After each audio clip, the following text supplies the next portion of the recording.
So good evening, everyone, and welcome to another episode of First Canada Live. I'm your host, Karthik Ibrahim, and we are here to talk robots, talk First Canada, talk about all the good things that are happening in our community, and there are a lot. But before we get started, as Canadians, it is important to recognize the land of which we are a part. As we gather for this meeting, physically dispersed and virtually constructed, let us take a moment to reflect upon the meaning of place, and in doing so, recognize the various traditional lands on which we celebrate today. We acknowledge the elders and youths, past, present, and emerging, of all the land on which we work and live. We honor the ancestral spirits with gratitude and respect. We acknowledge this land out of respect for the Indigenous nations who have cared for Turtle Island, also called North America. The Indigenous people have been gifted the role of caretakers of this land before the arrival of settler peoples until today. But most importantly, we remember the history of these lands and people that have been tainted by poor treatment and a lack of friendship with the First Nations who called Canada home before it was given this name. This history is something that everyone is affected by. We are all treaty people in Canada. We all have a shared history to reflect on, and each of us is affected by this history in different ways. Our past defines our present, but if we move forward as friends and allies, it does not define our future. All right, to get started on today's show, let's introduce our co-hosts from the First Canada Youth Council, a student on Team 4476, the Waffles. It is Ibrahim. How's it going, Ibrahim? Hi, I'm doing great. I'm Ibrahim from, you said Waffles, Team 4476. I'm also a youth council member, and I'm hyped for tonight's show. Yeah, it's going to be a good one. We got a lot of fun stuff happening today. You know what's happening today, Ibrahim? We got the first Lego League Challenge champions from the West Provincials, East Provincials. I lose track. There was two provincials. It's very confusing, but they are going to the World Festival. It's the Green Robots are here. So that's going to be fantastic. And Ibrahim, your people, the First Canada Youth Council is here for a panel discussion talking about the impacts of applications and graduation on mental health. So it's going to be a good time. Folks, if you're in the audience, if you have any questions for us, post them in the chat. We'll answer them live on air, or at least we'll do our best to answer them. You know, we can't answer every question, but we sure can try.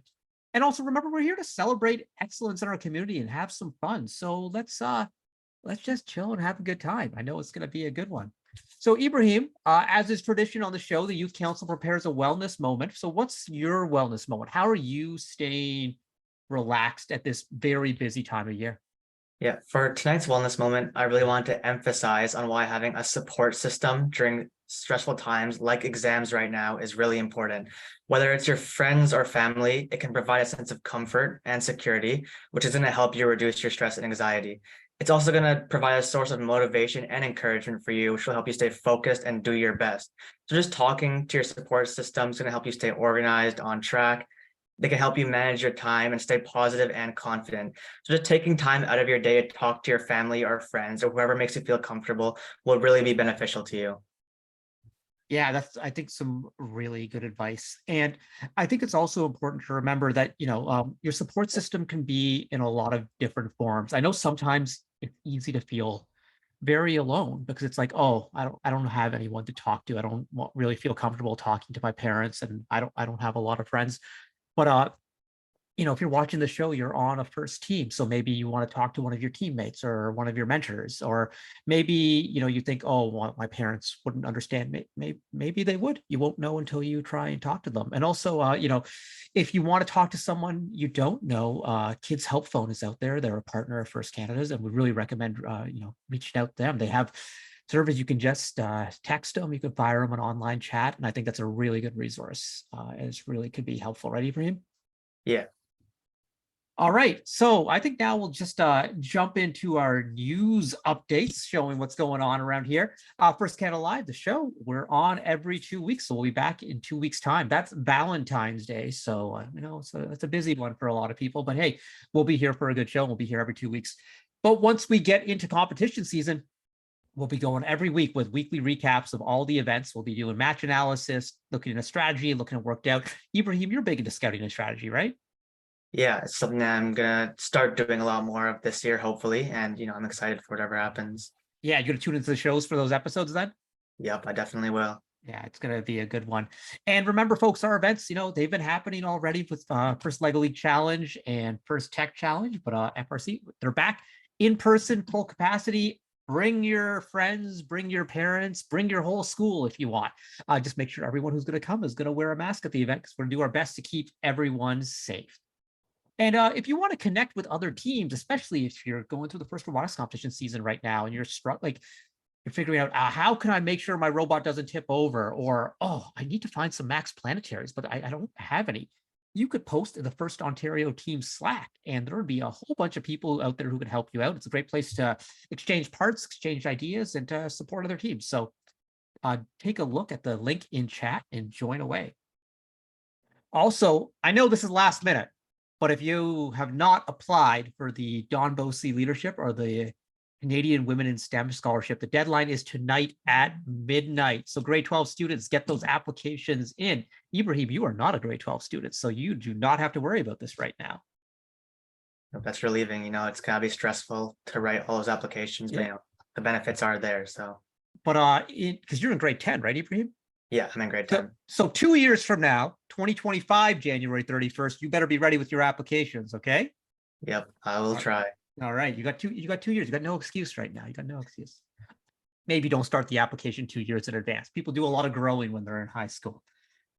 For all the alumni tuned in, you should join our First Canada Alumni LinkedIn group. Great place to network, meet other firsters, connect on job opportunities, see what's being posted. So jump on in for all of that.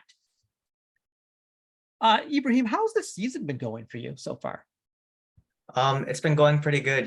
There obviously have been some challenges, like, thinking about intakes, especially because this year, we have two pretty unique objects that are pretty different. So just working together as a team to sort of figure out how to overcome those challenges have been, pretty fun.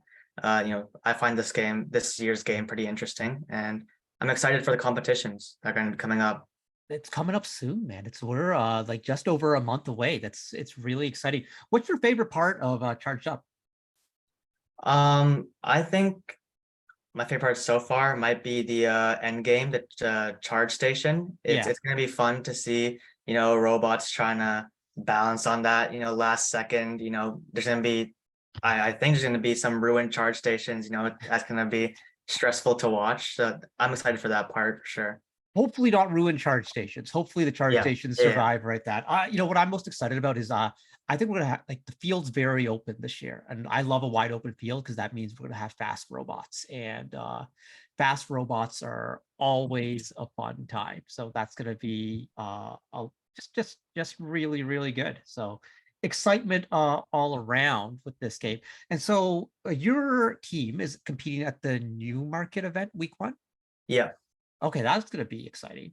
I'm going to be there. I'm looking forward to that one. There's a lot of great teams at that event. And week 1's so interesting because it's just like you see everything for the first time and everyone's kind of on that, equal level. No one really knows what's going on. And then the teams who can really figure it out strategically quickly are the ones who can really succeed. So that's super exciting. All right, I think we're going to get ready for our first segment. Before we do that, let's take a look at a word from one of our sponsors, Rockwell.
All right. Hey, let's try that video from Rockwell one more time. Let's try it one more time. Make sure we have the audio playing so everyone can hear everything that's going on there. So one more time, let's take a look at a video from Rockwell.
All right, we're back now to introduce our first guests. They are the champions from the first LEGO League Challenge Provincial Championship team 45059, the Greener Bots from Halton.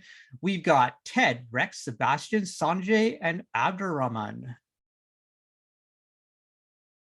Come on up board. There we go. We got the team here. 1, 2, 3, 4. Do we have 5? Sebastian? Sebastian, are you there? So, yes, I'm here. There we go. There we go. We got the crew here. We got the my, whole crew. My camera took a few seconds to turn on. That's okay. Well, your camera's on now. So welcome to the show, everyone. Really excited to have you here. So I guess the first question is, tell us a little bit about your robot. What's a cool thing that your first LEGO League Challenge robot can do? Well, our robot has it's like a pretty big robot. And we made it big so it could be stable. It could withstand like a lot of pressure, and it could push and pull things easily. We also made it like a box design to make it move across wall square easily. And put a lot of attachment areas. We could attach attachments like whenever we want. That's pretty cool. How many different attachments did you have? So currently we're building 5, on. I think it's 5. 5 attachments. Yeah, That's 5, pretty I think. cool. We are building other attachments, working on it for the World Festival. That's right, because you to make- qualified for the World Festival. You are the Yeah. first Ontario team across all our programs to qualify so far this year. So that's super exciting. Yay. Yeah, exactly. Ibrahim, you got a question for the team? Yeah, so what was your guys' favorite mission this year? So we did the windmill. The windmill was a little hard to achieve, but it was fun to try to fix it. Try to work on it, because there was some error, but it wasn't pushing too far, or it was pushing way too far. Fixing it, it was pretty fun trying to debug and find the problems. And once it started working, we really got hyped up. The windmill was a pretty fun one. What about anyone else on the team? Anyone else on the team have a favorite mission that they liked? I guess personally, I kind of like the power plant one, like the one with the 2 orange ramps. Mm. And it's just it's cool because it provides some sort of challenge, and we're creating a new attachment to do it. It's very interesting how you can do so many different attachments for the same thing. Yeah, I agree as well, because it requires 2 unique movements. I think it's a pretty cool idea, because you have to design attachments that have to do both. It's definitely one of the it's more very interesting. Yeah, it's one of the more intricate ones out there too. It's a little bit more dynamic than just the normal, oh, I'm gonna go run into something and push something, It's there's a lot going on there. So that's fun. Yeah. Personally, one of my favorite attachments is the dinosaur energy unit, because it may not be that challenging, but it was definitely the most creative looking. It's definitely not the one that appears on the map every time, right? Right. So, it's oh yeah, I gotta take this dinosaur around. What's going on there? Exactly. Yeah. It's I would get pumped every time I see it's oh, the team's loaded up their dinosaur. It's just not a thing that's you true. say very often. Yeah. Like Ibrahim, have you loaded up a dinosaur recently?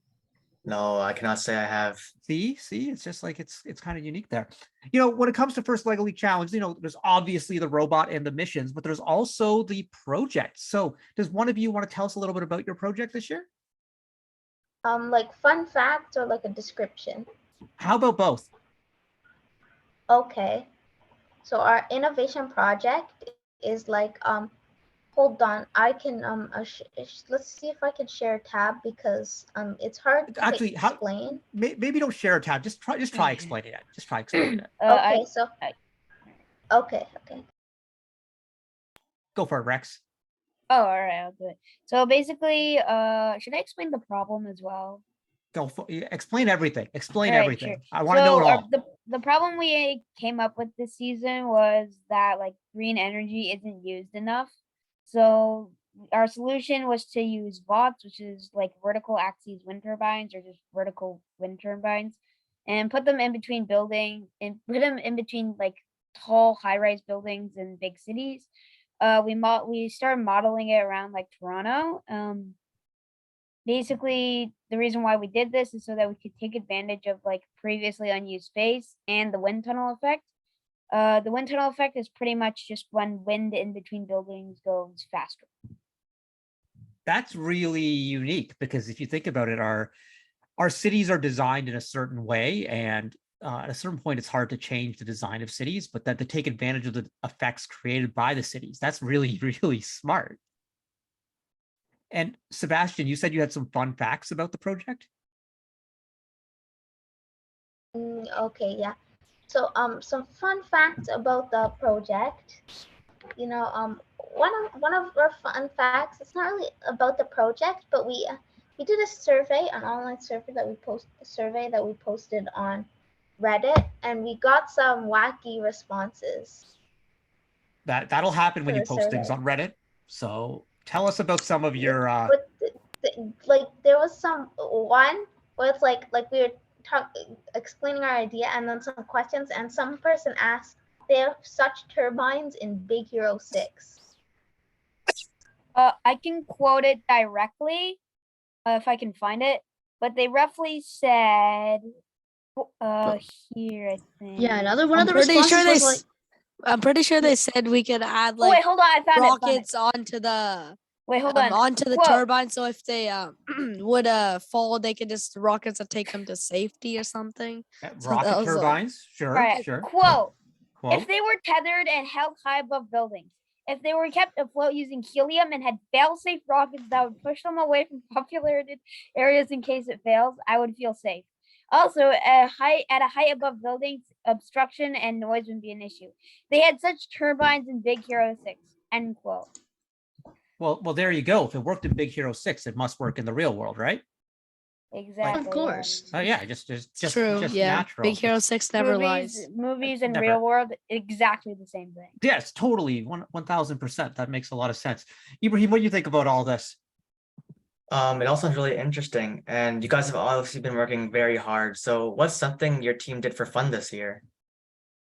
Well, So- one night we had a board game night. So honestly, we didn't play many board games. We mostly just like played like games as a group together. What I mean, we games did you did play. Have you ever heard of Mafia? Oh yeah. Yeah, Mafia's we played that most of the time, honestly, and we just came up with some weird ways that other people died. We're also planning to like meet up at an escape room like around next week, and to like have some fun together and meet up. So we're looking for like a good escape room so we can like chill out and have some fun. Yeah, just Yeah, like we some wanna celebrate teamwork. after. Yeah, just Adding on to Sanjay's point, there was also another team there. It was the Water Blades or like the Water Blights or something. They work in the same building as us.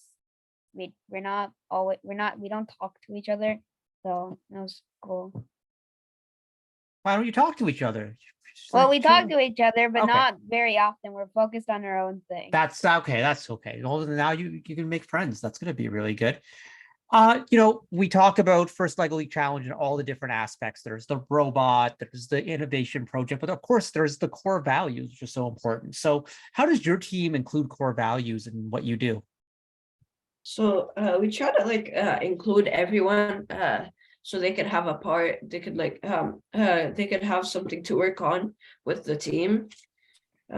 and also when someone doesn't know how to code, let's say, we just all try and help them. Like even if we don't know all how to code, we tell them how much we know how to code. Like say someone tells them this part, like if they know it well, and someone else tells them this other part if they know it well. Did all of you know how to code before this year, or for some of you this was your first time coding? Yeah, this was one of my first times coding, honestly. That's exciting. I think all of us except for me a little bit and Abdurrahman. I'm not 100% sure, but also I think a little bit was the first time coding. That's amazing. So some of you went from never having coded before, and now you're going to the World Festival. like Drake, Yeah. you started from the bottom, now you're here. Like that's big time right there. That's huge lessons. Right, Ibrahim?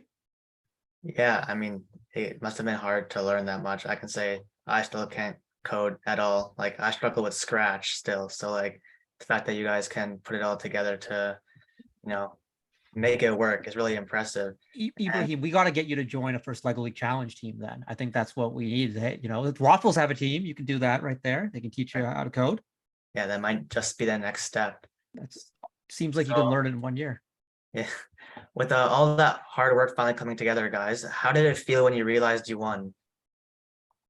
So basically, at the competition, we thought that we weren't going to like get a high status at the competition. Like an award could be like would be like really good until so at the end of the competition, at the end of the award ceremony, they gave out the awards, and then we found out that we didn't win anything. And then it was when they were announcing the championships. So then we hoped that we could win like third place maximum. So then we tried to like cheer up when we realized that we didn't win anything. Until then, after they announced the second place, we came into the first place. We got really overjoyed because we were like really sad, and we thought that we didn't win anything until we got the first place. It's a pretty cool feeling, you know, because the biggest awards get announced at the end. So a team like you said might feel like, oh, we didn't win anything and we can't win the biggest award. We couldn't possibly win that. And then you find out you do. It's like, yeah, it's the coolest feeling, right? Yeah. To add on to that, we had like a really up and down day. So Yeah. we had judging first day, and we felt like our judging was amazing, like the best. Okay. And then right after that, we had a couple practice matches. We fixed a couple of things. The happiness went down because there was a lot of things to fix. Our first run, we hit 305, which was really good for us. That's pretty And good. we were like, yeah. And then we had like really bad practice runs. And then like past that, everything else kind of failed. We got like 135 on the other runs because the gyro broke. Oh, Yeah, everything just randomly seemed to break after the first run. Yeah, freaking And then at the gyro. Alliance Challenge, our robot wouldn't even start the program. So Oh. No, we like at the third match, our robot just was not accepting the program, and then they were like, oh my god, so sad. And then we moved on to the Alliance, and then like we had probably like the best like teamwork because like they started over on the left side. No, they started over. I don't remember, but like they started over on one side, we started over on the other, and we did like all the missions in like our first 3 runs or something. So and then after that, but like our robot broke like all the time. So it's just, Okay. and then we won first place. It worked, you know, because that's the thing about First Lego League Challenge. It's not just about the robot, it's about everything. And you said your judging went really well. And from what I can tell from talking to all of you, you have amazing core values. So I'm sure the referees and the judges saw that and were like, hey, we like this team. And hey, guess what? You're going to be representing Ontario and Canada at the World Festival. So I'm going to be down there. I can't wait to see you down there. And I'm sure all of our teams across all the programs are excited to meet you and hang out. And it's going to be so much fun. There's nothing like World Festival. So congratulations to the Green R Bots. Thank you so much for coming on today. And I cannot wait. We cannot wait to see you all in Houston. All right, folks, we're going to be back with our next segment in just a moment after a word from one of our sponsors, 3M.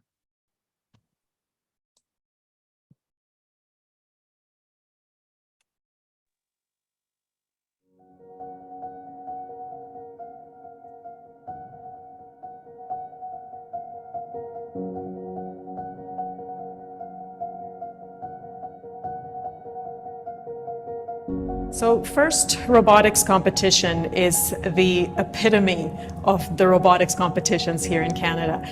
It's an opportunity for high school students to get involved in the engineering design of an entire robotics system. People think robotics is all about building the robot, right? But building the robot is only half the challenge. Building the robot is actually a vehicle for you to build your own self.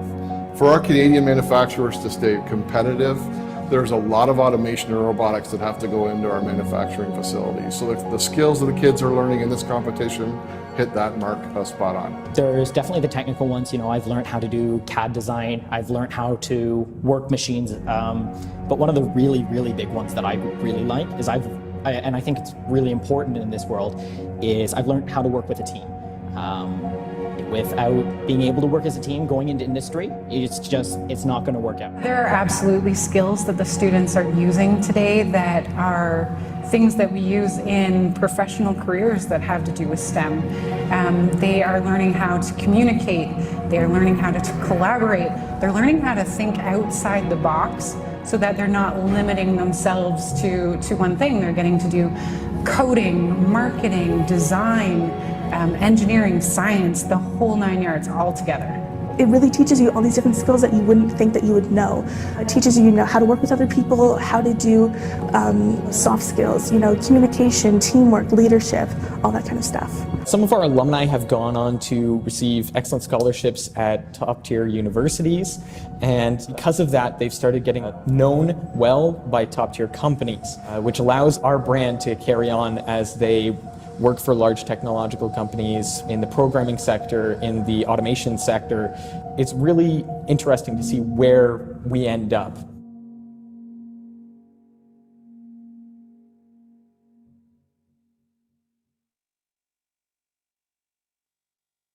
All right, we are back. That was a lot of fun with the greener bots, right, Ibrahim? Yeah, they seem like a really bright team, and I love the energy of First Select League Challenge teams, but I think we can all relate to the ups and downs of an event, where sometimes it just feels like everything's going wrong, and then something like it turns out. Well, I mean, like your FTC team won an Inspire Award, which is like the Champions Award at a qualifying event. What was that experience like for you? That was really something, because we also had a pretty rough experience in that event. Some ups and downs. We didn't go. I mean, honestly, didn't go into it very prepared, but with that at the end, we it was really a surprise, because we kind of thought the same as them, like, damn, we didn't win an award. It is what it is. But once we got that Inspire Award, we were all really hyped. Yeah, I remember watching your team, and I was really pumped for everyone. I was just like, it's kind of cool, because sometimes like you remember it's more than robots. So things that you might think are, oh, this is a disaster, the judges might be seeing another side of things between the interviews and all. So that's really, really cool. All right, I think it's time to do our panel discussion with not the rest of the Youth Council, with some of our Youth Council members. So let's introduce Zoe from Team 771 SWAT in Oakville, Ontario, Muskan from Team 16397 Relatively Quampton from Brampton, Ontario. That's FTC Team 16397, and Rachel from FRC Team 7902, the Markham Firebirds from Markham. How's it going, everyone? I'm doing pretty good. How about you, Karthik? I am doing fabulous. Zoe, when was the last time we had you on the show? I think I was on in the fall. Yeah, so it's been a while. On the fall. And Rachel, you were here for the holiday extravaganza, right? Yes. That was a good time. If we only had a Santa Claus who showed up that day, that would have made it even better. So, a big part of high school is college and university applications, and of course, graduation. Sometimes the end is the journey, or the journey is the end, if you think about it. And obviously, there's a lot of excitement about these things. It's like, yeah, I'm moving on, I'm graduating, I'm getting out, I'm going to this school, I'm doing that. But also, there's an immense amount of pressure. I mean, it's been a long time since this happened to me, but I still remember the pressures that you experienced. You're all making big life-affecting decisions, and there are so many factors and influences on these decisions. You have people, especially adults, who are constantly asking you, like, hey, what are you doing next year? Rachel, what are you doing next year? Hey, tell me what's going on. And your friends, might be competitive, comparing. It's like, oh, I just got accepted here, or, that sort of things, or like counting up scholarships and all that. So that weighs on people. And of course, there's the fear of failure and rejection, which can affect your mental health immensely. So tonight, our youth council is going to dive into these topics to give everyone some tips on how to navigate this exciting but stressful time. So I guess the first question I have for you folks is, how do you feel with graduation approaching? It's 4.5 months away. So that feels soon, or does it not feel soon? You tell me. For me, I feel great about graduation because I will be able to have more time spending with my friends, since also the exams are almost over. So it's going to be great to look forward to graduation. How about you, Zoe? Yeah, I'm actually really excited for my graduation. I actually have a countdown on my phone. I have 134 days left, which is like an uncomfortably small number, but it's kind of exciting too. Well, because there's also so much that comes with graduation, you know, because like there's like you're probably thinking about like robot season before grad ends. There's like provincials, potentially worlds. There's probably prom, other things going on. So like there's lots of things beyond school to be looking forward to, right, Zoe?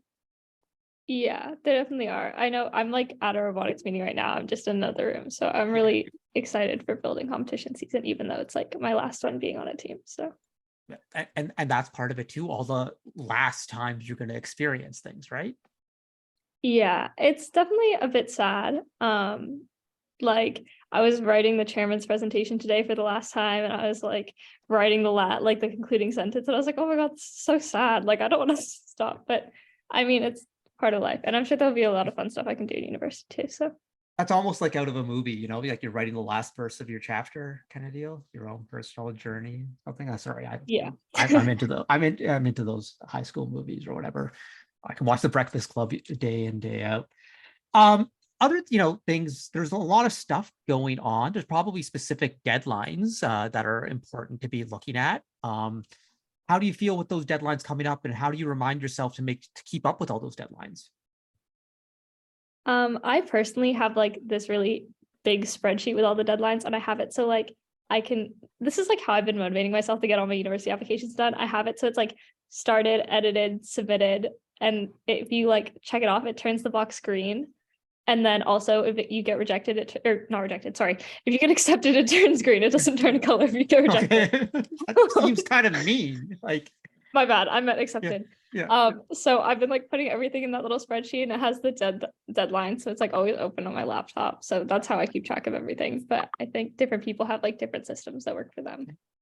And speaking of university applications, what do you all want to tell us about those? Yeah, for me, I would like to give some advice to grade 11 students who are kind of stressed out about this whole process on deciding university or colleges with their applications.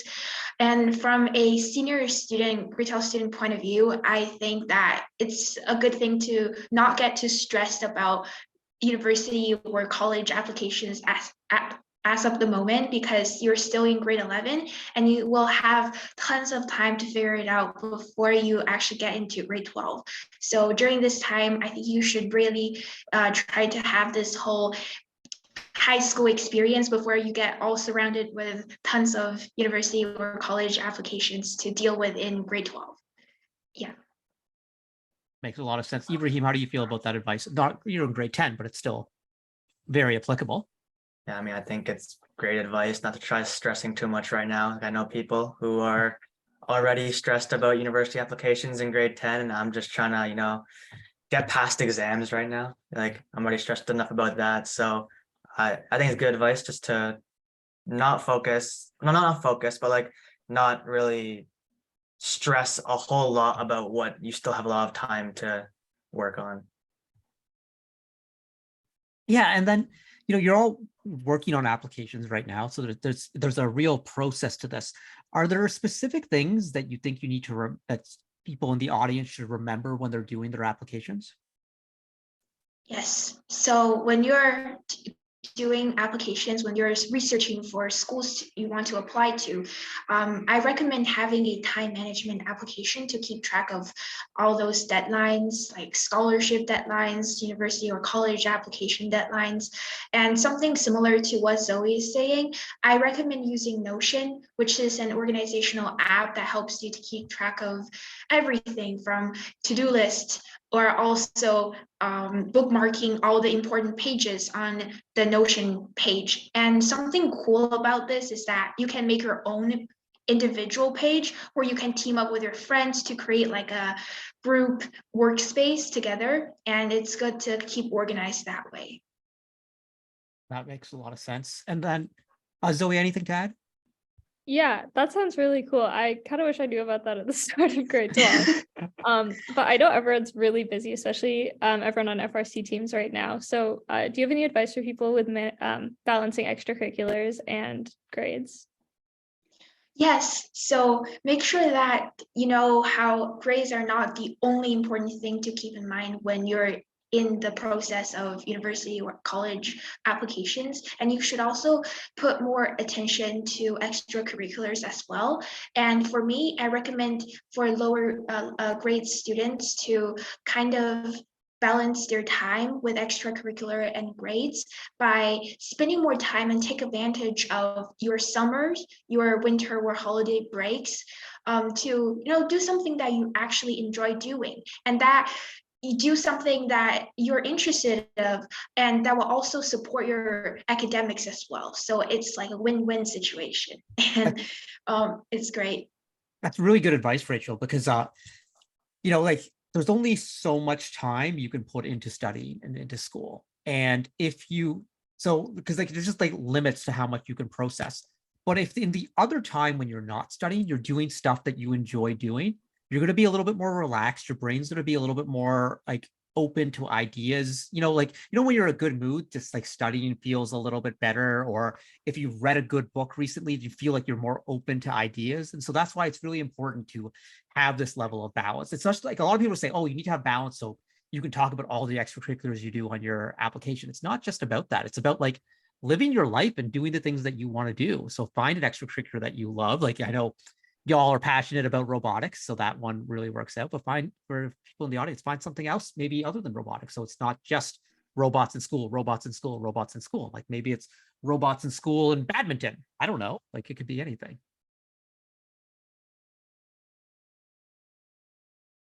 For me, yeah, Rachel. Sorry. Is there anything, Zoe, you would like to ask?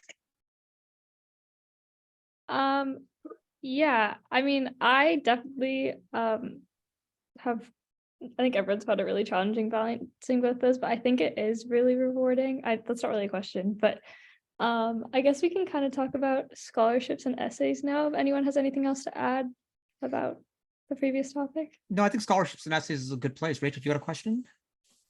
Yes.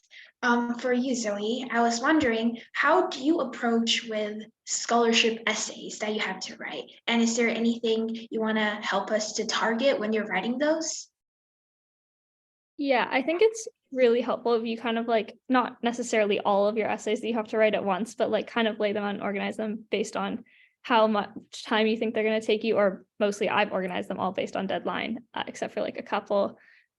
A lot of the deadlines are fairly spread out. I know for Waterloo Engineering this year, it's February 17th, which is like super long after the rest of mine were due, which was really nice because I have like a little bit of time to like cool down before I had to start that one.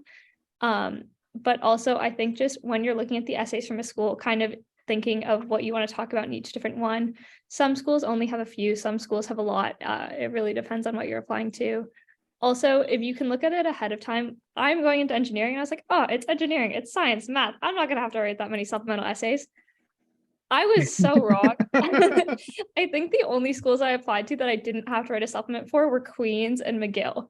And like there were so many supplements, and there were video supplements too, which I'll get into later, but just kind of making sure you stay on top of it. And I know everyone definitely has something to talk about because like robotics is such a cool thing. I know a bunch of people want to talk about that.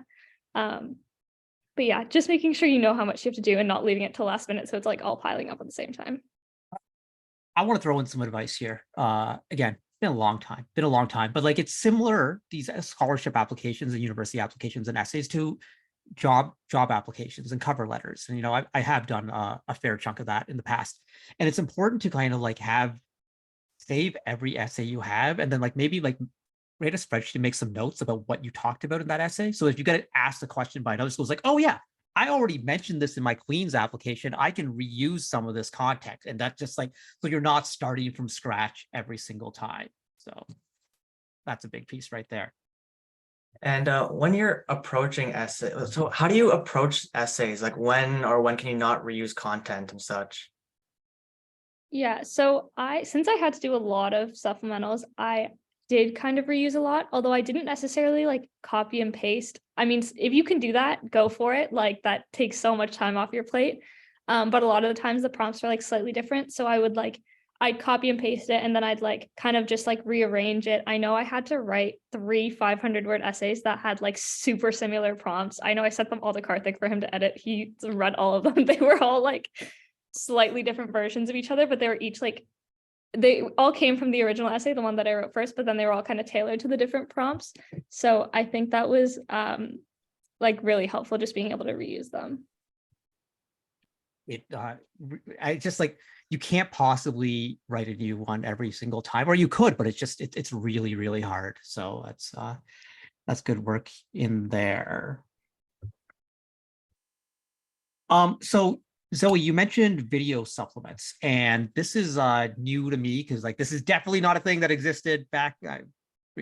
Video supplements, are you crazy? Like, so how is what's the best approach for these video supplements? Yeah, so I personally had to do 3. I had to do one just for like anyone who's applying next year, just so you know what you're signing yourself up for. One for U of T engineering, one for McMaster engineering, and iBiomed. You also have to do it for that one. And then there's an optional one for Waterloo. But I mean, I feel like it's usually helpful to do the stuff that's optional. I don't know if that's like true or not. So I did it. I did them all in one day. I don't know if that was the right choice. I just wanted to get them all over with. But before I did that, I went and I like researched like different questions that people had gotten in the past. And then I kind of thought of different things I wanted to cover. For example, like I knew I wanted to talk about robotics. So if I could tie robotics into a question, I tied in. And then if I wanted to talk about like, for example, I sail in the summer, and that's something I've been doing for a while. So I know that's something I tied into a bunch of them. So I think it's just really helpful to look them up before. And then you also get a sense of the style of the questions. For example, for U of T, there was one like very like problem solving based question that like was not about extracurriculars at all. It was like, this is your problem. How are you going to solve it? Whereas for like Mac, it was more like, when was the time when you experienced this? So kind of just knowing what you're getting yourself into and preparing for it, I think really helps, because if I had gone into those blind, I would have 100% frozen. I don't know what I would have done. Okay. I love that there was a problem solving question. That's amazing. I think that's at its core, that's what we're learning to do in first, as how to solve problems. So I think it's really cool that you get that kind of question, and like you write these essays, but it doesn't necessarily show someone how you will critically solve a problem. So that's super cool. I like that. But Zoe, so just to be clear, you don't get the questions in advance? No. So basically what happens is the 3 I had to do were on the same platform, which is really helpful, because like by the time I got to the 3rd one, I think I did U of T last, I like knew exactly how to use it. What happens is you go in and there's, for I think all of them, an unlimited number of practice questions. The practice questions aren't actually similar to the actual questions. It's like, what's your favorite snack, or like, what's your favorite movie? It's just like to get used to the software. Right. And for most of them, I think it depended on the university, but I think the longest one was U of T, and I had 2 minutes to prepare for it, and it was the problem solving one. And then I think the shortest one was Waterloo, and I had 30 seconds to prepare for it. And then you have like a minute timer, your video's on, it starts. You can stop it early if you stop early, but you just kind of speak for that amount of time, and if you go over, we'll cut you off. So that's definitely something to be aware of, because I did get cut off on one of them, but well, I was like on my last word, so I think they knew what I was trying to say. It very much feels like a real life sort of interview. So that's cool. I honestly, I think that's good for a lot of students, because it really gives you a chance to showcase what you have. Muskan, it looks like you're still having trouble with your video, so maybe you want to shut that off. All right. So of course, with applications and everything, and graduation, you can't graduate until you write those final exams. So anyone want to talk a little bit about tips, questions about how to prepare for exams? I would say I really prepare for exams well when I really like balancing it between what I really need to do. So when I'm preparing, I like to create like strict schedules. I'll start off when I know the exam is coming. Let's say it's in a week from now. There's always going to be that like close to exam stress. That's slightly unavoidable, but you can really prepare for it, in my opinion. I would say when you know what's going to be coming up, I would say take a look at all the units that you're going to be covering. If you can ask your teacher for like a breakdown of your syllabus, like what's going to be on the exam, how much of it is going to be there. I like to say, okay, I'm going to spend half an hour on unit 1, 2 hours on unit 2, and like that. So at the very beginning, when I'm starting to practice, I will have lighter exams preparation, and I'll work myself up to avoid any stress. So I'm not feeling like I've crammed everything into the first day, and I can break it up.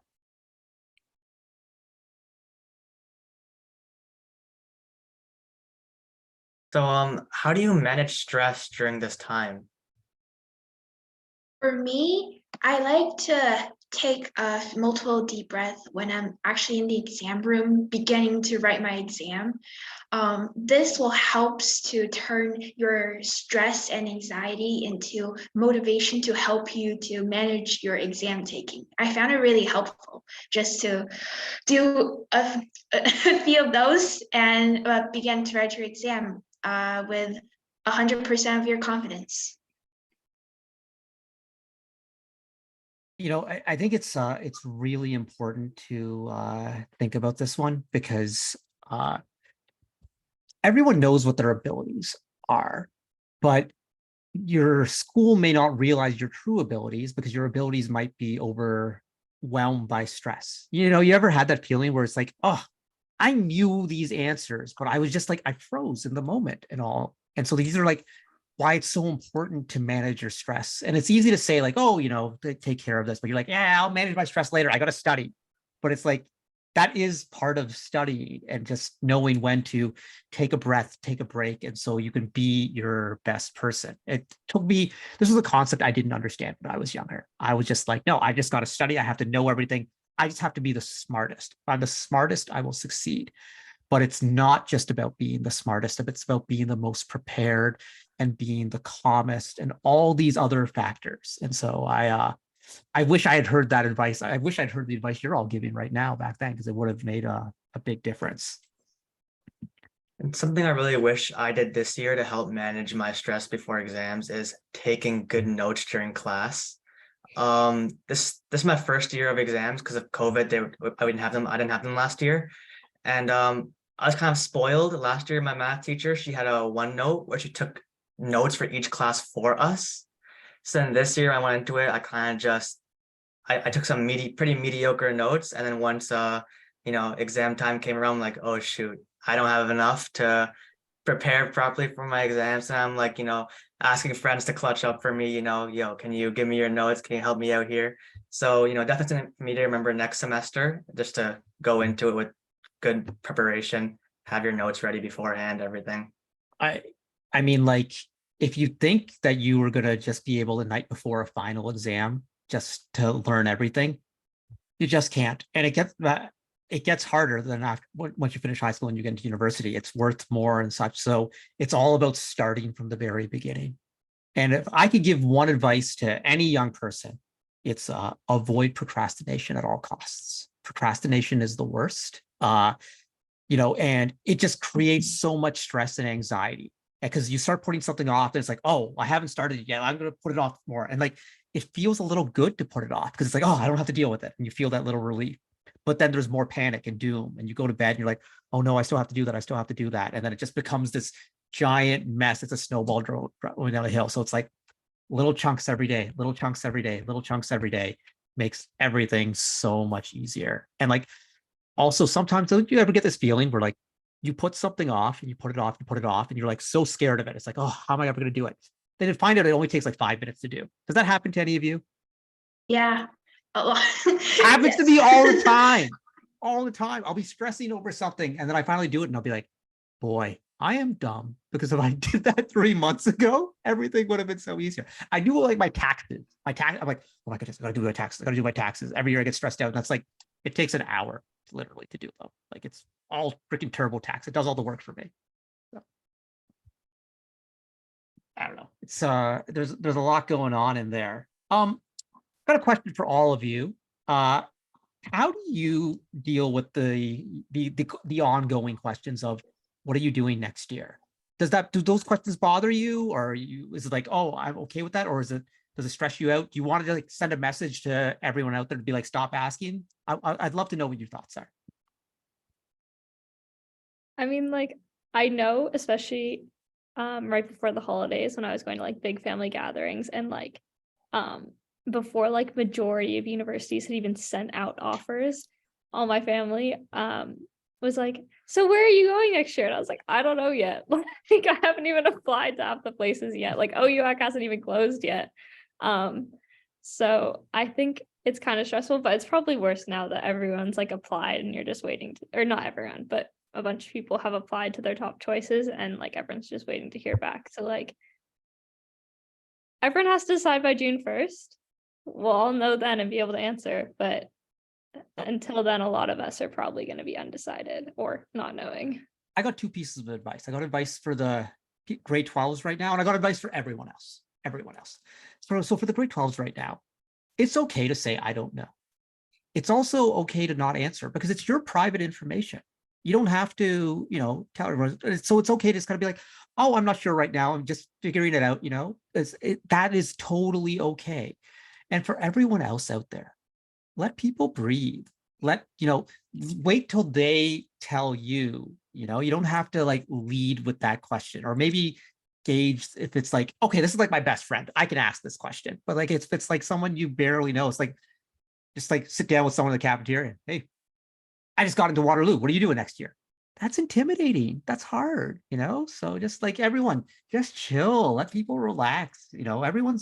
Everyone's doing something next year and it's going to be great. For some people, it's absolutely what they want to do, but for some people, it might not be. And so that's hard. And, it's rejection is hard enough to deal with yourself. It's even harder when you have to deal with other people's feelings on rejection. So just let everyone relax, So that's my piece of advice. Rachel, what do you think?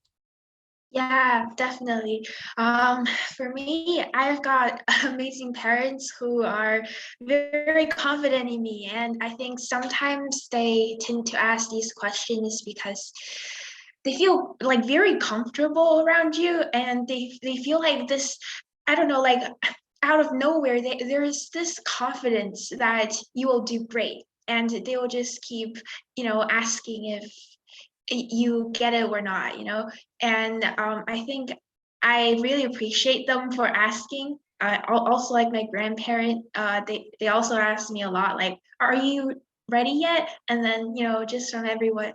But yeah, I think everyone needs to really just calm down, take a deep breath, and continue with what you're doing because you still got one more semester, at least for me, to go. And up until I guess the decision time comes, everyone should just keep focusing on what they're doing. And it will come soon and everything will be great. Yeah, and it's not a rush to figure it out. Some of your friends will have early acceptances and they'll know right away and they'll know what they're doing. And some might have to wait all the way until May 30th. And that's okay too. It's not a race, and some people might say, I'm just going to take a gap year. That's okay too. It's okay. It's whatever you want to do. Just make sure you're choosing what you want. And I think that that matters in all of this. But on the flip side, I would like to hear from each of you. What are you most looking forward to in the coming year? So for me, with going into grade 11, I'm really looking forward to a bit of educational quote unquote freedom because I'm kind of done with my prerequisites. I can choose the courses that I want to take. So I'm gonna be able to take things like, humanities, business, science, things that I actually kind of want to learn and I'm interested in. It's going to make school definitely more fun because, I'll actually want to go and learn what I want to learn. And that's something that I'm really excited for next year. That is pretty cool when you get that sort of freedom. And like the freedom grows as you go on. You get to university and suddenly I remember being so excited about going, just like reading the course catalog and be like, I want to take this course. I want to take this course. I want to take this course. It's just like, it's like, this is so cool. What about you, Zoe? I'm obviously really excited for the FRC season, but outside of that, I'm really excited for prom. I think that'll be really fun. And then also I'm really excited for the summer because I teach sailing every summer and I have like a solid group of friends that I do it with. So I'm kind of excited for that, especially because like we'll all know where we're going. So that's stressful. Like obviously there'll be a bit of stress about like actually going there, but like the stress about where we're going will be gone. So let me say this. There is nothing like the summer after you finish high school before you move away. It's just like it's That's why they make every freaking teen movie is about that summer. It's just a lot of fun because, like you said, the stress is lower and it's just like a lot of anticipation and excitement. And also you're spending time with a lot of people that you're not going to spend as much time with going forward. So you really kind of cherish those moments. So that's really cool. So that all sounds really fun. Obviously robot season might sound the most fun to me, but sailing and prom, I guess, is okay too. Rachel, what are you looking forward to? Well, for me, I want to do something fun that really interests me in the summer. I look forward to join like an enrichment program in summer to enhance my technical skills. So, take advantage of summer and do something that will benefit me in university while having fun. Yeah. That sounds really cool. It's always great to learn new things. It's one of my favorite things in all of this. Thank you so much for all this good advice, folks. I think the grade 10s, 11s, 12s, all in the audience are really, really going to appreciate this one. This is really good for everyone. It's just great to have some folks from the First Canada Youth Council who are kind of, becoming experts on this, helping people out. And remember, I think this ties back to Ibrahim's wellness moment to start off. Your support networks are there. So if you are struggling with any of this, reach out to whether it be a friend, parent, teacher, a guidance counselor, a mentor, kids help phone. The resources are out there. No one is alone out there. You might seem that way and you might feel that way, but trust me, there are people who care and there are people to help and there are people who are going to support you through this. That's what it's all about. This was a fabulous show. Thank you to our youth council once again for being stars. Next time on the show, 2 weeks from now, we're going to be doing a preview of the STEMathon. That's right. The STEMathon is back. So we'll be talking a little bit about that. We'll also be talking about the new First Core initiative for First Likely Challenge that's been happening across the province this year. So that'll be fun to learn about. And also we have Elaine Kachala, author of Superpower with the Wearable Tech Revolution. So we're talking a little bit about her book and how First ties into that book. So it's been a blast, everyone. Have a good night. We'll see everyone in a couple weeks. And if you're working on your scholarship applications, do it at 11:59 p.m. Night, everyone.